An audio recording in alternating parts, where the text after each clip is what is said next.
Welcome, Bronco Nation, to my game preview for Boise State versus Fresno State. Boise State 4-4 coming up against 7-1 Fresno State. The Battle of the Milk Can, the only rivalry that Boise State has that actually has a solid trophy to go with it as well. This is definitely a major rivalry game. We'll talk about that more when we get to series history. But this Boise State versus Fresno State, November 4th, 8 p.m. Mountain Central Time, the day before the time change. So it's still going to be your normal time coming into this game. CBS Sports Network, Fresno State favored in this game. It is at Fresno State, given a 58.8% chance of winning. So favored, but not by much. Only 3-point favorite per Vegas. This is a very significant game, obviously. Just traditionally between these two programs, this has been, in the modern era of college football, at least, in the last 20 plus years, has been a pretty heated rivalry between these two programs. And while Boise State, when we look at series history, has controlled the majority of that rivalry, there have been very heated moments. Even games that Boise State have won have come down to the wire, and recently it has become very much more of a somewhat back and forth nature, with these two teams leading their conference, even meeting in the Mountain West Championship game to continue the rivalry from the regular season. This is also a significant game for where both these programs are at right now. Fresno State holding on to a 7-1 record so far, and I do mean holding on because there have been some close moments, especially as they've come down the stretch of the season. They started off so strong, 2 Power 5 wins, Purdue, Arizona State, and then they kind of started to not look quite as dominant as they did early on. They ended, of course, losing a game to Wyoming, a team that Boise State was able to beat last week, and then last weekend, Fresno State was this close. I mean, this close to losing to a good UNLV team, but a UNLV team nonetheless, and as a Fresno State program that wants to be Power 5, that wants to say they're Power 5, that wants to say they deserve to be in the top 25, the college football playoff top 25, a program that wants to compete for a New Year's Six bowl game, you do not want to be in a spot where you are almost losing to UNLV. So Fresno State is looking to assert themselves, and there's no better way in the Mountain West to do that than to beat Boise State, regardless of what their record is, and to show that they are the team that deserves to be in contention for that New Year's Six game and to lead to a Mountain West Championship performance. While on the other hand, Boise State, they're at a little bit of a crossroads. Now, they've taken a step down the road in the right direction after their win versus Wyoming coming off the bye week, but this is a program that is sitting at 4-4. Right now, they are sitting at an even record 4-4, and a lot is going to hang in the balance for this game. This is a major matchup against a very good team, and Boise State still, despite a 4-4 record, still has Mountain West Conference Championship hopes, and still at this point controls their own destiny to the Mountain West Championship game. If they win out, they will be in the Mountain West Championship game. Now, they can lose this game and still get in, but it won't be in their own control. And at that point, it's also going to be a signifier of where this team is headed. And a loss to Fresno State, a good Fresno State team, though, probably means that there's some other losses coming on this schedule. So for Andy Avalos and his program, who last week looked like they were trying to turn the corner of what has been a major downhill slide this season and try to push their way back up the mountain, for that team, it is going to be a major contest versus Fresno State to show that that was not just a one-off win, that they have turned in the right direction, that they've learned from their mistakes so far this season, and they're moving back towards getting Boise State back on top of the Mountain West. All of those questions are on the table when Boise State faces Fresno State this week. It's also a major game for Andy Avalos because as both a player and a head coach, in the regular season, which is what the Battle of the Milk Can trophy is for in the regular season, so not counting Mountain West Championship games where it's technically not the Battle of the Milk Can. Even though Fresno State beat Boise State at the end of last season in the Mountain West Championship game, Boise State still controls the Milk Can. That only goes to the regular season winner. So in the Battle of the Milk Can, as both a player and a head coach, Andy Avalos has never lost. He is undefeated as a head coach and player for Boise State versus Fresno State in the regular season. So this is a significant game for him. He understands the bitterness of this rivalry. He was part of those early Boise State teams that started this rivalry, that were part of those early 2000 teams that jumped on Fresno State when they were the top dog of the Mountain West, those Ryan Dinwiddie type teams that jumped on Fresno State when they were the top of the Mountain West and established Boise State as the top team on their path to the top team in the group of 5. And so he knows what this rivalry means, and you can bet that he's going to have his team extremely focused coming into this one. A dangerous road environment versus Fresno State. And I don't just mean dangerous because of Fresno State fans. I also mean dangerous to the record because this is a good, solid Fresno State team that Boise State's going to face. So in this series, we're going to look at, in this video, we're going to look at series history. We're going to look at key players for both Boise State and Fresno State. We'll look at keys to the game for Boise State, what they need to do to get a win, and then we'll end with a score prediction. Before we move on, I want to hear all of your score predictions, so make sure you go down in the comments of the video right now. Pause the video, go down, give me your score predictions, give me any thoughts that you want to put out as well on this game, and at the end of the video, we'll reconvene and we'll discuss, and I can't wait to have that discussion with all of you. This is going to be a close one. Fresno State fans, if you happen to be watching, and they've got free Wi-Fi in the prison where you're at, make sure that you go on and give some comments as well. All right, so getting into the video, Boise State versus Fresno State. Series history, Boise State right now, like I said, dominating it 17-8, but that's going all the way back to 1997. Now, the first 3 games of this series, Fresno State had a 3-0 lead. They won the first game in 1997. It beat down 7-42, but then they ended up winning the next 2. But then in 2001, Ryan Dinwiddie went into Fresno. Fresno State was a top 15 team at that point. They had Carr, the elder, at the helm, and they had aspirations for the BCS.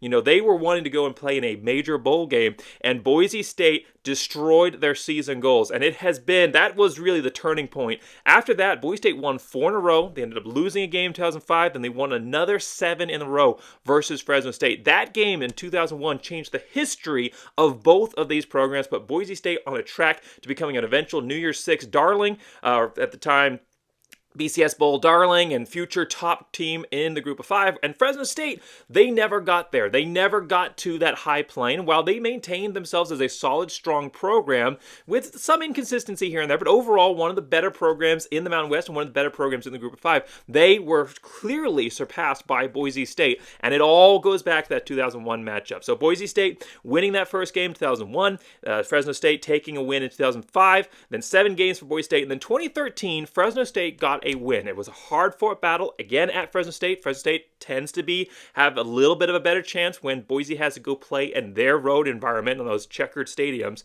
And Boise State lost 40-41. It was a 1-point victory. It came down to a final play. Kirby Moore, a chance for him to get the first down and keep the drive alive. Incomplete pass. I believe it hit him in the hands, unable to make the catch, and Boise State ended up losing that game versus Fresno State. Well, since 2013, to include the 2013 game, in the 10 matchups that have happened since then, Boise State and Fresno State have traded, really. I mean, Boise State has won the majority of those. They've won 6 out of the 10, but Fresno State's won 4 out of the 10 of those, and 2 of Fresno State's wins were in the Mountain West Championship game. In fact, since 2013, so 2014 onward, Boise State and Fresno State have played twice, 4 times. 1 regular season, 1 Mountain West Championship game, 4 separate times. Before that first 2014 meeting where Boise State played Fresno State twice, Boise State had never played any team twice in the regular season in the FBS, or not the regular season, but in one season in the FBS.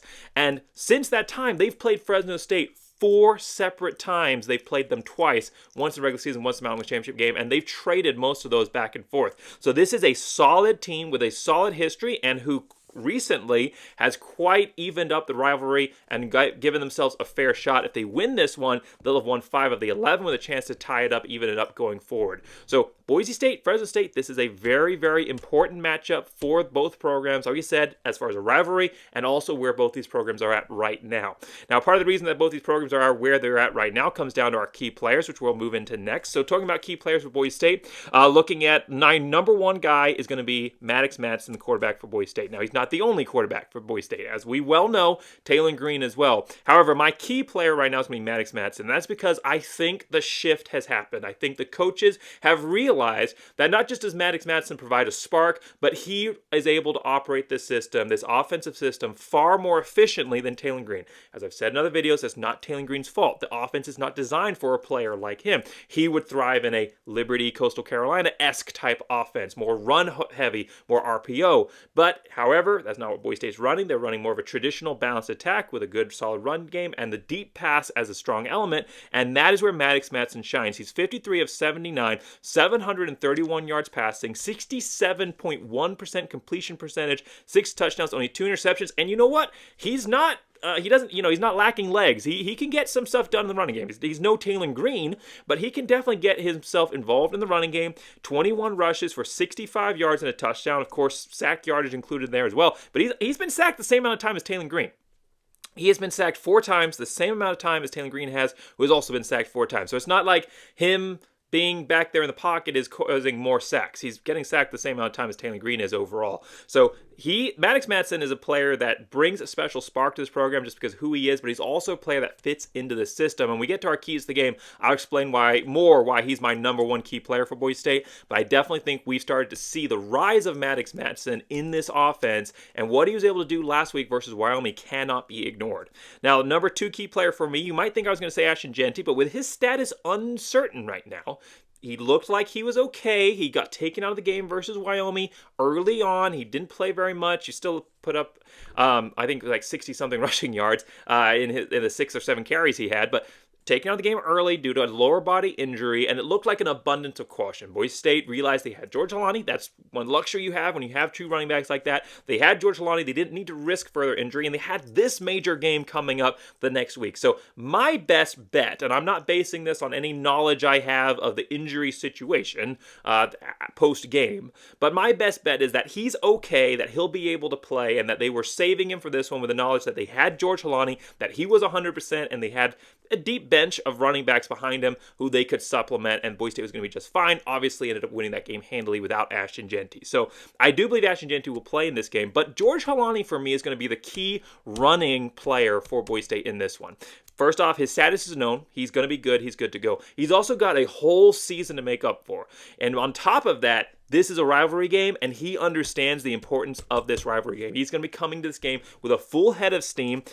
Hasn't played much this season, only played twice, but still 30 rushes for 126 yards, 5 receptions for 24 yards receiving. There was a lot of talk about some thought that he would be on a snap count last week, and maybe he was, but it didn't look like he was. He touched the ball plenty in that game. He was out there the majority of the game for Boise State. Of course, still continuing to use the roster and the depth that they have at the running back position, but George Holani took the rock the majority of the time. He got stronger as the game went on, and towards the end of the game, we were starting to see the old George Holani come back, and that is a bad news for Fresno State, because not only is George Holani coming to this game with a full head of steam from being out so long, so he wants to make up for it, but like I said, he understands the importance of this rivalry game, and he's had some of his best games versus Fresno State. In 2021, he had his first 100-yard rushing game of the season with 117 yards when Boise State was able to beat Fresno State at Fresno State, a game that they were not supposed to win. He had a huge game, also had a big receiving game versus them that week as well. In 2022, he had a season-high rushing in the regular season, 157 yards,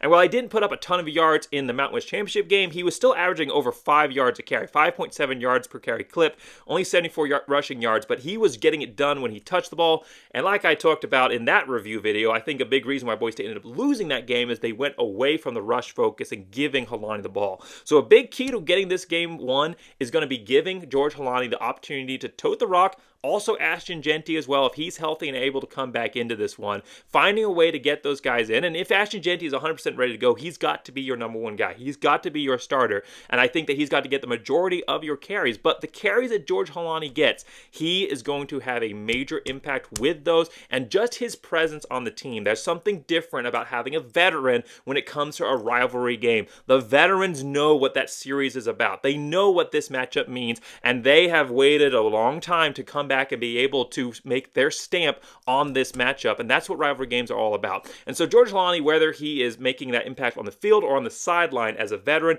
he is going to have a huge impact in this rivalry game. And after we saw what he did last week, I think that we are in for a pleasant surprise as he is able to continue to show why he was one of the top running backs in the Mountain West last season, exploding towards the end of the last game as the game wore on. He got stronger. I think we see that versus Fresno State as well, regardless of the number of carries that he's able to receive. My number 3, man, stuttering all over myself. 1 second. There we go. My number 3 key player for Boise State is going to be wide receiver Eric McAllister. He has not had a quiet season. By no means has he had a quiet season. He has had one of the best seasons for a Boise State wide receiver in recent history. He has just, I could talk about George Holani exploding. He has absolutely erupted onto the scene for Boise State, but he's kind of been overshadowed by other storylines. The quarterback controversy, the issues with the defense, Ashton Jeanty being Ashton Jeanty, one of the best players in the college football this season, not just the conference, but in college football this season. However, behind that curtain, Eric McAllister has put up almost 800 yards receiving so far this season through only 8 games, 788 yards receiving, 5 touchdowns.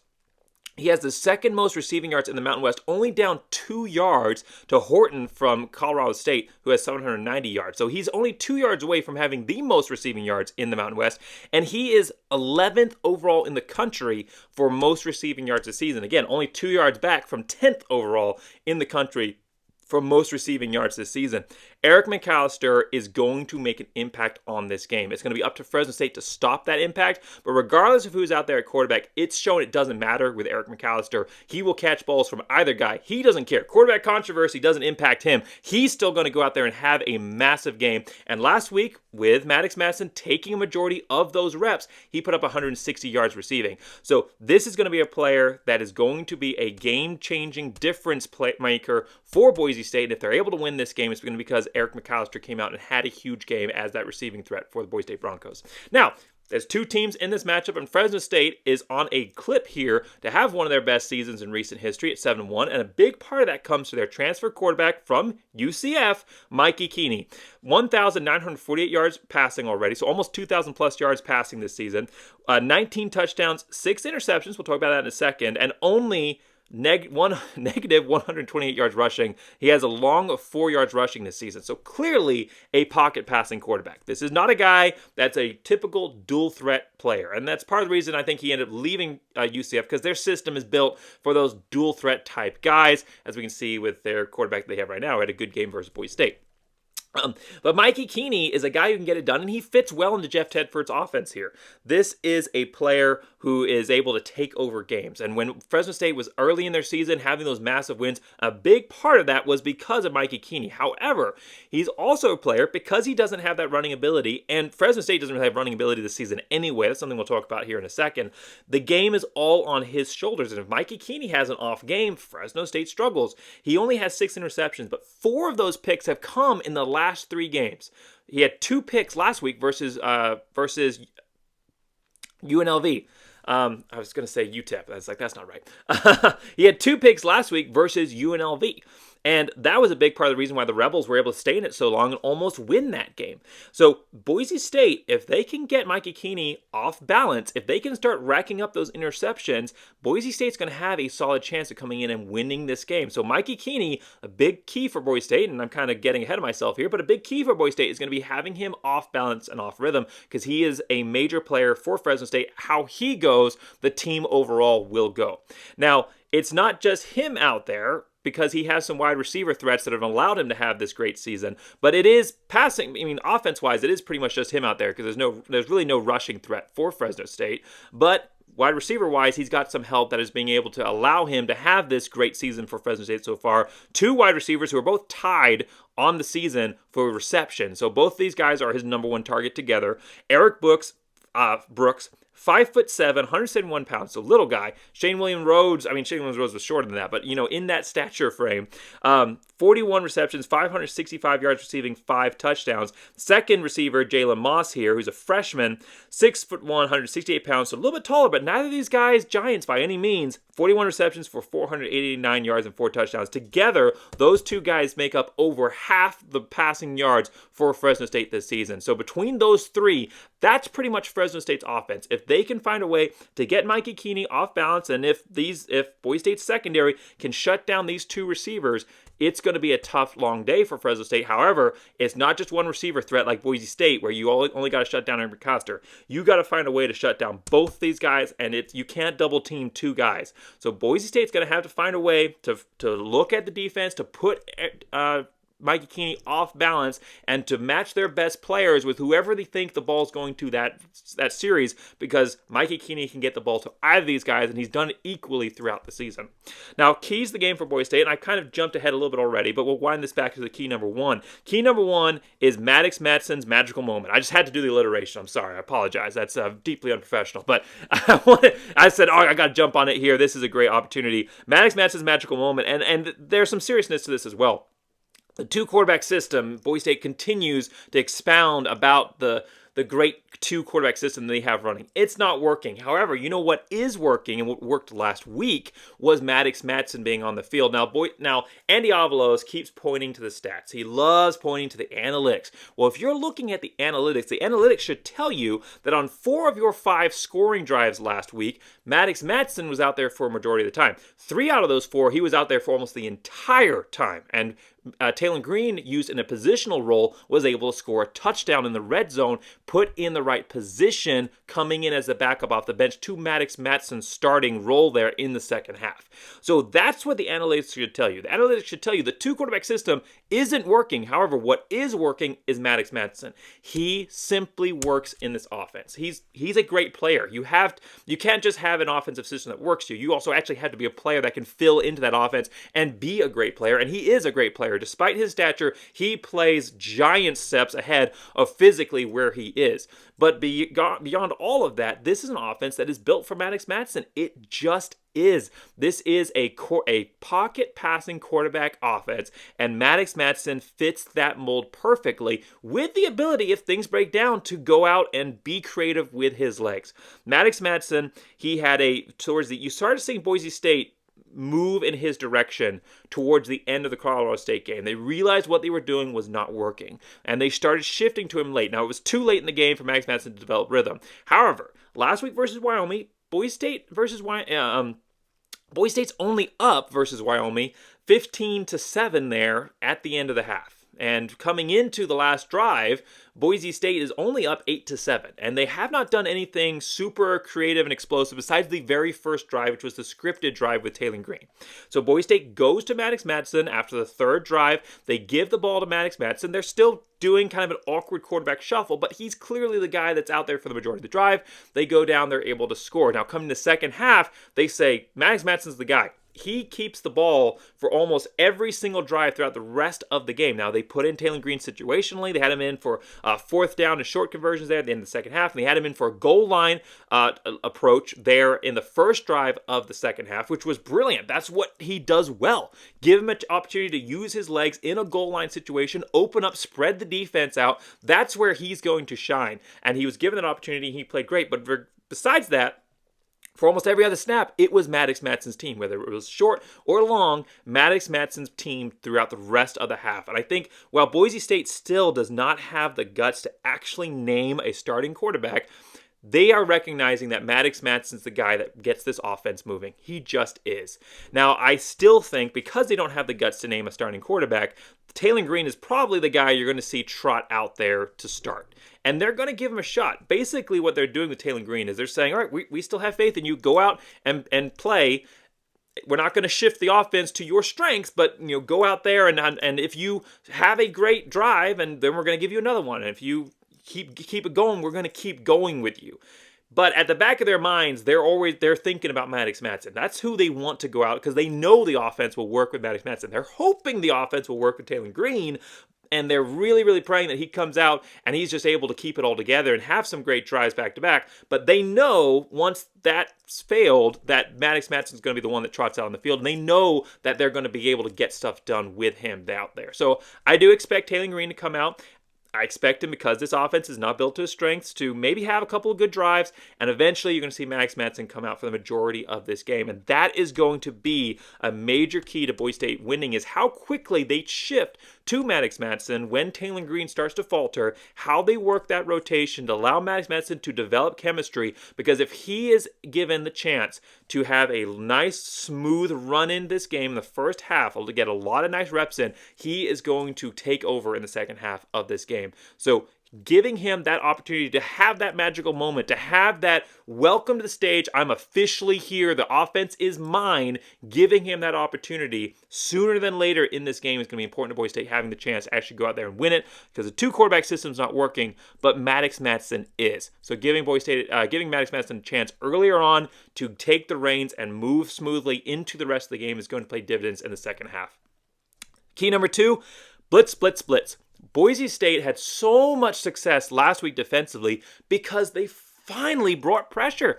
They have not been able to get it done this season at all. As far as the pressure situation goes, they have not been able to cause almost any penetration besides versus their FCS opponent when they played North Dakota there in the second week of the season. Besides that, Boise State's not been able to get anything, or third week of the season. Anyhow, earlier on in the season, when they played North Dakota, that's the last time that they really consistently were able to apply pressure, until versus Wyoming. They identified something versus Wyoming, and they finally brought the blitz. They finally did what I've been calling for them to do for the last 2 years. Boise State finally consistently brought pressure versus Wyoming, and it completely threw Peasley off. He didn't know what to do with the ball. There's a chance he also may have been rattled early on, maybe re-injured himself a little bit early on in the game, but he was completely off. Even when Wyoming had open receivers, he still couldn't get the ball to them because he had so much pressure in his face. Huge shout out to my grandpa for doing this, going through and rewatching the game, and I've not verified this outside of that, so take these stats with a grain of salt, but my grandpa went through and he watched the game, and he said that Boise State blitzed 21 times, 10 of those blitzes, so 5 or 6 players coming on the rush, 21 times. 10 of those were in the first quarter. So huge shout out. Thank you, Pop, for getting that information to me. But regardless of whether or not that statistic is exactly correct, I believe it is, but regardless of whether it is or not, what is clear to anybody that watched that game is that Boise State brought a ton of pressure. So regardless of what the numbers are, they clearly were making the blitz a focus of the defense, and that is what caused Boise State to win that game. That's what caused Boise State to absolutely shut out the offense of Wyoming. 112 total yards, 85 yards passing, 27 yards rushing. This wasn't a, elite offense for the Mountain West. This was not one of the best offenses in the Mountain West that Boise State was facing, but it was still a competent, good offense that was complementing their defense. With the defense out there the entire game, especially in the second half, Boise State was able to run all over them, put up over 400 yards of offense, put up over 30 points of offense as well, and they were able to completely dominate that game because of the blitz, because of the pressure they were bringing. It was forcing turnovers, it was forcing incompletions, and it all came down to the pressure. Boise State's got some absolute animals in their front seven. Dimitri Washington, Ahmad Hassanin, Virgin, Simpson, Nadarani, DJ Stram is finally back from injury. They have some absolute beasts that can get to the quarterback if they're put in the right scheme. And Boise State showed that. Ahmad Hassanin had some huge sacks. Simpson had some huge sacks. Boise State was all over the place. They were bringing players down from the secondary. They're bringing safety blitzes in there. They were finally just loading up and throwing everyone at the quarterback. And you know what happened is that the secondary ended up looking awesome. Boise State secondary had an interception. They were right on the ball, forcing incompletions because they were finally given a chance to catch their breath and to get into the game defensively versus being knocked back every single play with the quarterback having plenty of time to scan, find open receivers. This is a good quarterback. This is a good offense. This is a much better offense than Boise State faced versus Wyoming. They will pick you apart if they're given time, but this quarterback cannot run. Fresno State cannot run. They're averaging 105.8 yards rushing per game so far this season, barely 100 yards rushing. They don't have a single player with over 500 yards rushing. They do have 2 players with over 300 yards rushing, one of them with 400 something yards rushing, but they have no setback and they have no established rushing game at all. And the quarterback has no running legs at all. Long of 4 yards rushing on the entire season. If Boise State's able to bring the pressure, that quarterback's not going to know where to go. And if Boise State is able to limit his ability to throw and shut down the passing game, they will win this game defensively. They just have to do what they did versus Wyoming. Boise State so many times has come in with this brilliant defensive scheme and won a game, and then the next game completely backed away from it. Like they're overthinking things. They think, oh man, they know we're going to do that, so we're going to do something completely different. It doesn't matter if they know you're going to do it. If it works, it works. They're not going to be able to stop you, and they're not going to be able to attack you offensively the way that they want to because they don't have an established rushing game, and they don't have a quarterback who is multidimensional in the run. He just isn't. Boise State brings the blitz. They will win this game. So hopefully we see the 20-plus blitzes that Boise State brought last game. Hopefully we see Boise State bringing that consistent pressure because this secondary, they're young, but they have the heart and they have the talent. They're just lacking a little bit on that awareness piece because they're young. Ty Benesfield, Aaron McCoy, Zion Washington, These guys are trying to establish themselves in this defense. So if the quarterback has all day to throw, he's going to find ways to pick them apart. But if he's having to get that ball off quickly and make instant snap decisions, Boise State is going to have opportunities to come up with turnovers, and these guys are going to start to build confidence and get stronger defensively as the game wears on, just like the rushing game. So for Boise State, they've got to focus on bringing the blitz the same way that they did versus Wyoming. So again, thank you, Pop, so much. Huge shout out to you for going through and getting those stats for me.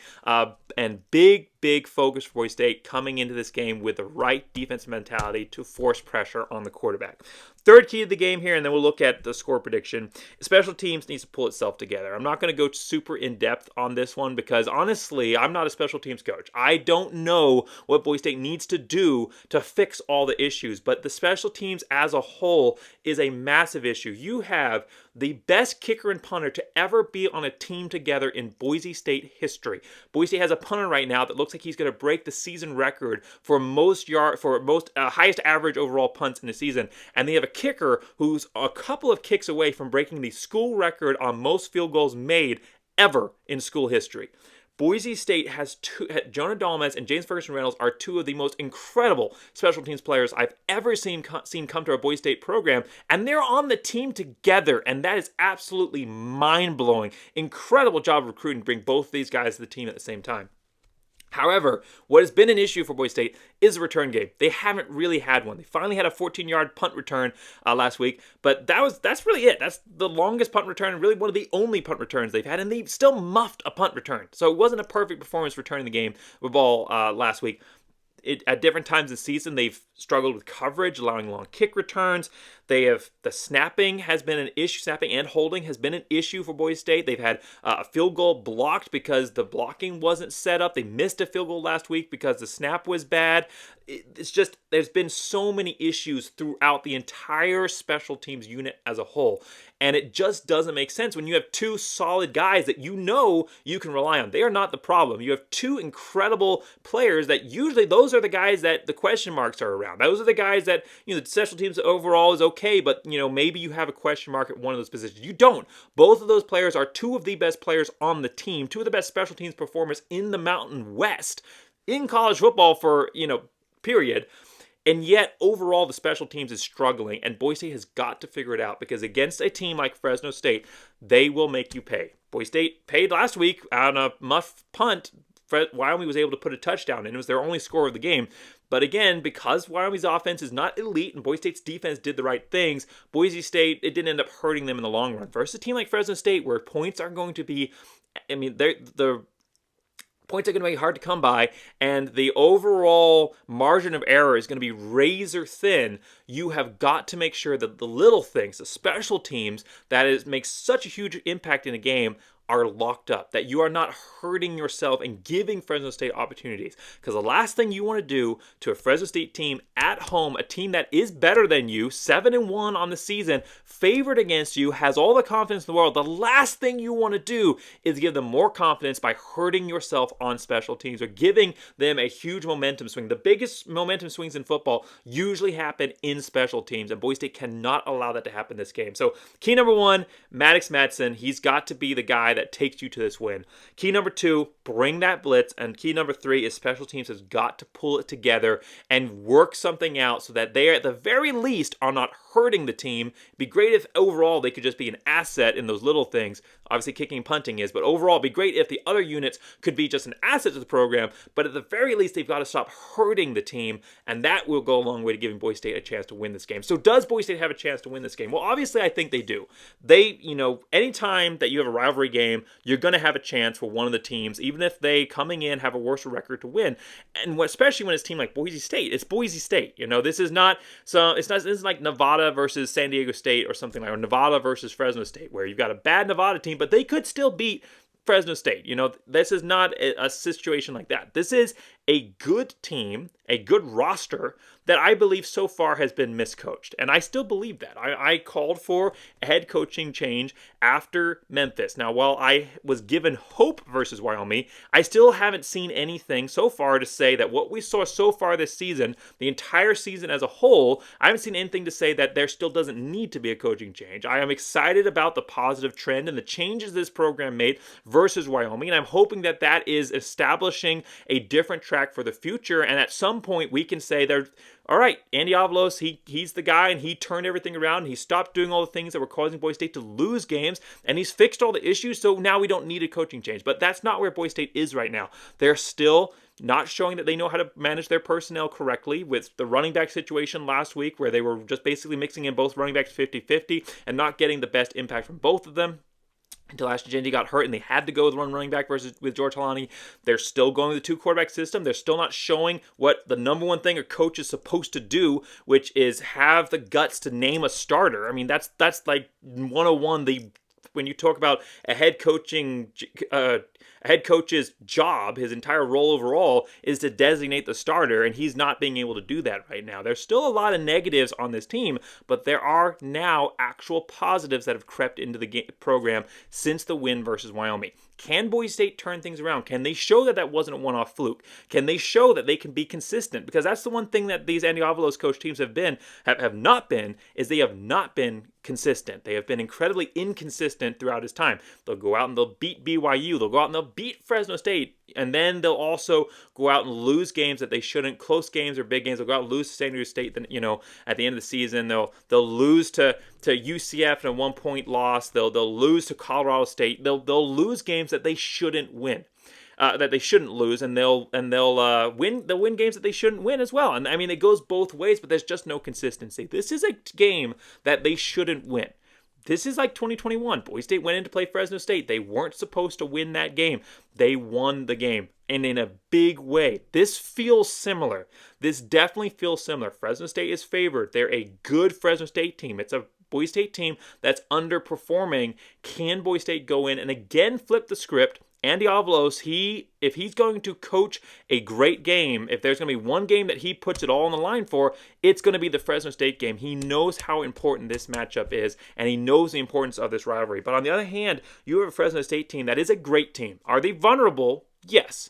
Especially because it's all on Mikey Keeney. And when you have a pressure point that's just one guy, you're going to have vulnerabilities, and Fresno State has shown that. When Mikey Keeney has been off, the team as a whole has been off.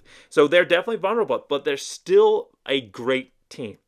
They are defensively a really good team. I mean, Wyoming also had a great defense coming in, and Boise State was able to run all over them, but a big part of that was that Wyoming's offense wasn't doing anything, and so the defense ended up getting worse as the game wore on because they were just out there so much. But Fresno State's offense is going to stay on the field. They're going to find ways to continue to put that ball in the end zone, and defensively for Fresno State, they're having a great year. 221.8 yards passing per game allowed, and 119.6 yards rushing per game allowed. So under 230 yards passing per game and under 220 yards rushing per game is a great under 120 yards rushing per game is a great defensive statistic. This is going to be a tough defense to beat.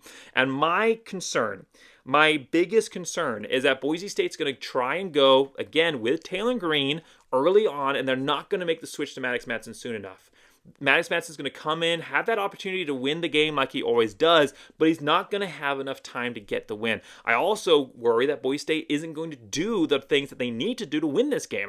I'm concerned that they're going to come in defensively and not do what they did versus Wyoming and come in with a different scheme because they're outthinking themselves instead of just coming out and playing solid football, which focuses on the weakness of the offense and exploits it. I have a major concern that what we saw versus Wyoming, potentially, based on the entire season as a whole, was more circumstance versus plan. I have major concerns about that. Ashton Jeanty gets hurt early on. George Halani's forced to be the number one running back. So Boise State has to go with him. He's allowed to get stronger as the game goes on. Taylor Green fumbles the ball early. They have to go to Maddox Madsen. He comes out in the second half. He leads a touchdown drive. He plays a good game. He doesn't make any mistakes. He doesn't give a reason for the coaches to pull him and go back to the shuffle. And because he plays well, they're forced to stay with him, and he has a great game. I have so many concerns that what we saw versus Wyoming may not be a true result of just the coaching staff being a good coaching staff, but may have been circumstances leading to a win for Boise State. Now, I hope that that's not the case, and I do have hope for really the first time this season. If I had made this video 2 weeks ago, prior to the Wyoming win, after the Colorado State loss, I would have said this would have been a massive blowout win for Fresno State. I would have said there is zero chance that Boise State wins this game. After the win versus Wyoming, and after the adjustments the coaches made, and what we saw in the second half with Boise State finally establishing a one quarterback system, I actually have hope. I actually believe that Boise State can win this game. And when I watch this game on Saturday, I'm going to be sitting there going, we can do this. I have faith that we're going to win this game. However, analytically looking at this game, statistically, analytically looking at this game, I still don't think it's going to happen. If it was at home, Boise State, and I knew they were going to continue to make the changes and adjustments that they have, I would say win. If they make the adjustments that they did last game and continue those adjustments into this game, they will win this game. If they establish Maddox Madsen as the number one quarterback, if they manage the Holly Ashton Genty situation correctly, if they bring the right defensive focus, and by that I mean the blitz, they will win this game. But at this point, this is a good Fresno State team. You could play your best game of football and do everything correctly, and they could still beat you. Because this is just a good Fresno State program, and it's coached by a good coach in Jeff Tedford. And right now, I think it's going to come down to the wire. I'm 50-50 on this. When I was making this video, I erased my score prediction like 3 or 4 times and went back and forth between a Boise State win and a Boise State loss. I'm settling on a Boise State loss. I think it's going to be razor thin. I think it's going to come down the wire. I'm predicting a 31 to 34 point loss. Maybe something happens on special teams. Boise State has a field goal block. They muff a snap. They don't get the chance to tie the game. Maybe something happens defensively. They blow. Mikey Keeney can beat you deep, and they blow a deep ball, which they've struggled so much against this season. Maybe something happens offensively. Taylor Green or throws an interception, or maybe Maddox Madsen does because he's coming off the bench cold. Something that has happened so far this season happens again, which causes Boise State to lose this game. Now, if Boise State can win this game, that would show a massive change in the direction and potential future of this coaching staff. Boise State being able to win this game would change the course of the season. They're already on a more upward trajectory after winning versus Wyoming, but they can win versus Fresno State. New Mexico and Utah State, those should be wins, and it will all come down to the Air Force game. This game is going to be tough. I believe that Boise State can win it. I think that they can win it. But looking at the analytics overall, my prediction, what my mind is telling me, not my fan side, but my analyst side is telling me, is that it's going to be a very close loss. But we will see. We will see. Boise State can win this game. I'm hoping that they do. But regardless of whether they win or lose, you know I'm going to say the same thing that I say at the end of every video. So thanks so much for watching. Make sure you like, subscribe, and go!